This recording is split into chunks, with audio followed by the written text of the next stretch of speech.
Sandali, Gusto Dr. mo Arvina. bang mailaga Sandali, ka sa kulungan? Sandali, Dr. Arvina. Okay. Ganito, bigyan kita ng last chance. Last chance. Kung hindi, ipakukulong kita. Ipapakontempt kita ngayon.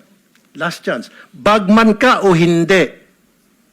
Your Honor, hindi po ako bagman. Negosyante po ako, Your Honor. Kinonfirm ni Bryce na ikaw ay bagman at magkakilala kayo. So bakit niya i-confirm na ikaw ay bagman kung hindi naman talaga? Last chance. Dahil kung hindi, I will cite you in contempt. Mr. Chair. Showcause pala. Showcause kita. Explain. Why I should not file you in contempt? Your Honor, kaya lang po ako natawag na bagman na hindi naman po talaga ako bagman ni Mr. Chair. Yung pong Alcantara. na kaya lang po ako natawag na bagman ni Senator Ping dahil po doon sa mga sasakyang ipinangalan sa akin. Hindi si Senator Lacson